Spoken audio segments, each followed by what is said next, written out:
अस्सलाम वालेकुम दोस्तों, आज हम बात करने वाले हैं चाइना के बारे में। दुनिया की सबसे कदीम और ताकतवर तहजीबों में से एक, ऐसी कौम जिसने दुनिया को कागज, बारूद और कुतुब नुमा जैसे इजादात दिए। लेकिन एक वक्त ऐसा भी आया जब यही कौम गुलामी, कमजोरी और जिल्लत का शिकार बन गई। मगर आज वही चीन सुपर पावर बनकर दुनिया के नक्शे पर छा गया है। आखिर ये सब कैसे हुआ? चीन ने इतने नशीब फराज के बावजूद अपनी पहचान कैसे कायम रखी? और आज के चीन को समझने के लिए हमें उसी की तारीख से क्या सीखना चाहिए? आज की वीडियो में हम देखेंगे चीन के 4000 साल की तारीखी सफर को, कदीम बादशाहों से लेकर आज के जदीद सुपर पावर तक। चीन की तारीख तकरीबन 2100 कबल मसीह से शुरू होती है, जहां शाह खानदान थे, और ये वो वक्त था जब दुनिया के दूसरे हिस्सों में अभी तहजीबें जन्म ले रही थी। इसके बाद आए शांग और ज़ोउ खानदान, जिन्होंने चीन की सियासी और सकाफती ढांचे की बुनियाद रखी। इसी दौर में एक नजरिया पैदा हुआ, मजहबियत ऑफ हेवन, यानी कि मैंडेट ऑफ हेवन, यानी हुकूमत सिर्फ उसी हुक्मरान के पास रहेगी जो इंसाफ और ईमानदारी से हुकूमत करेगा। अगर हुक्मरान निजाम बन जाए या जालिम बन जाए तो आसमान उससे हुकूमत छीन लेगा। ये नजरिया हजारों साल तक चीनी सियासत और माशरत की बुनियाद बना रहा। तीसरी कबल मसीह में जिन खानदान का अरूज हुआ और यही से चीन के एक मुत्तहिद मुल्क की बुनियाद बढ़ी। पहला बादशाह जिन शही होंग था, जिसने मुख्तलिफ रियासतों को जोड़कर एक मुल्क बनाया। इसने अजीम दीवार चीन यानी ग्रेट वॉल ऑफ चाइना की बुनियाद रखी और एक मजबूत मरकजी निजाम मुतारिफ करवाया। अगरचा इसकी हुकूमत सख्त थी, मगर इसके इकदामात ने चीन को एक मुत्तहिद रियासत बना दिया। बाद में आई होन सल्तनत, जिसे आज भी चीनी सुनहरी लफ्जों में याद करते हैं। इस जमाने में साइंस, तिजारत और सकाफत में जबरदस्त तरक्की हुई। सिल्क रोड इसी दौर में वजूद में आए, जिसने चाइना को पूरी दुनिया में मुतारिफ करवाया। लेकिन तारीख हमेशा यकसा नहीं रहती।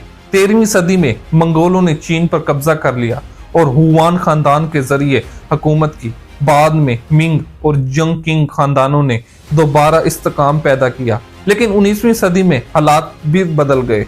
फिर बाद में आया यूरोप सनती इनकलाब, यानी कि इंडस्ट्रियल रेवोल्यूशन। इसके जरिए बहुत आगे निकल गया चाइना, जबकि चीन अपने बराए निजाम में फंस कर रह गया। अफ्यून की जंगें हुई, जिनमें बरतानिया ने चीन को अपनी मंडी खुलवाने पर मजबूर किया।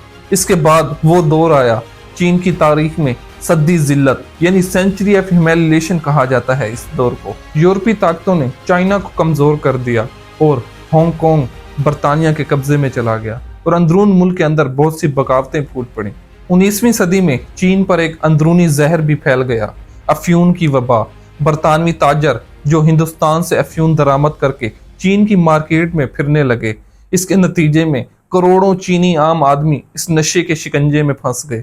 अफ्यून ने ना सिर्फ लोगों की सेहत बर्बाद की, बल्कि खानदानी माशियत, पैदावारी सलाहियत और समाजी ढांचे को भी तबाह बर्बाद कर दिया। सरकारी काविशों के बावजूद भी जब चीन ने अफ्यून को रोकने की कोशिश की तो ये मसला बैनुल अक़वामी तनाज़े का सबब बन गया और इसी ने अफ्यून जंगों यानी कि ओपियम वाज की राय हमवार की, जिन्होंने चीन को गैर मुल्की दबाव और रसाई के सामने झुकना पड़ा।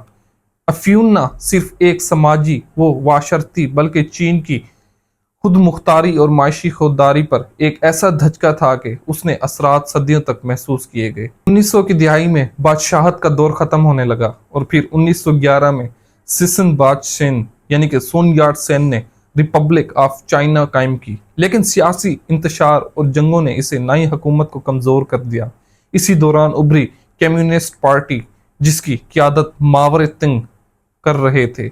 1949 में मावरने ने पीपल्स रिपब्लिक ऑफ चाइना का ऐलान किया और बराए जागीरदाराना निजाम का खात्मा कर दिया। मगर माओ की पॉलिसियां, जिसे ग्रेट लेप फॉरवर्ड और कल्चरल रेवोल्यूशंस कहते थे, मुल्क के लिए तबाहकुन साबित हुए। लाखों लोग भूख और सियासी तशद्दुद का शिकार हुए। तहम माओ ने एक मुत्तहिद और नजरियाती चीन जरूर बनाया, जिसकी बुनियाद आज की जदीद चीन पर कायम है। 1978 में डेंग शाओपिंग ने इक़्तिदार संभाला और ये लम्हा चीन की तारीख का सबसे बड़ा मौसर साबित हुआ। इनका मशहूर जुमला था, ये जरूरी नहीं कि बिल्ली काली हो या सफेद, बस वो चूहा पकड़ने वाली होनी चाहिए। यानी नजरियात से ज्यादा अहम है अमली फायदा। चीन ने सरमाया दारी, कैपिटलिज्म और इशाक्रियत सोशलिज्म का इम्तराज अपना लिया। खसूसी माशी जोन, स्पेशल इकोनॉमिक जोन बनाए गए और गैर मुल्की सरमायाकारी को खुश आमदीद कहा गया। नतीजा ये निकला कि अगले 40 सालों में चीन दुनिया की दूसरी बड़ी माशियत बन गया। करोड़ों लोग गुर्बत से निकल आए और चीन दुनिया की फैक्ट्री बन गया। आज का चीन एक मुकम्मल सुपर पावर है। टेक्नोलॉजी, तिजारत, फौजी ताकत, हर मैदान में अमेरिका का सबसे बड़ा हरीफ। बेल्ट एंड रोड इनिशिएटिव के जरिए चीन ने अपनी माशियती और सियासी ताकत को पूरी दुनिया में फैला दिया, लेकिन साथ ही इस पर तनकीद भी होती है। सेंसरशिप, इंसानी हकूक की खिलाफ वर्जियां और आमराना तर्ज हुकूमत। फिर भी अगर हम चीन की तारीख देखें तो एक बात साफ नजर आती है, चीन ने हमेशा अपनी तहजीबी शिनाख्त, सब्र और निज़ाम व ज़ब्त के जरिए हर मुश्किल दौर को अबूर किया है। आज का चीन सिर्फ एक माशी कामयाबी की कहानी नहीं, बल्कि एक कौम के हौसले, इस्तकामत और तवील मंसूबा बंदी का नतीजा है। तो दोस्तों, अगर आपको ये वीडियो हमारी पसंद आई हो तो हमारे चैनल को लाइक करें, सब्सक्राइब करें और शेयर करें और बेल आइकन के बटन को लाजमी प्रेस करें, ताकि हमारी हर आने वाली नई वीडियो आप तक जल्द से जल्द पहुंच सके। और हमें नेक्स्ट कंट्री का नाम जरूर बताएं जिस पर हमें वीडियो बनानी चाहिए। शुक्रिया दोस्तों, मिलते हैं नेक्स्ट वीडियो में। अल्लाह हाफिज।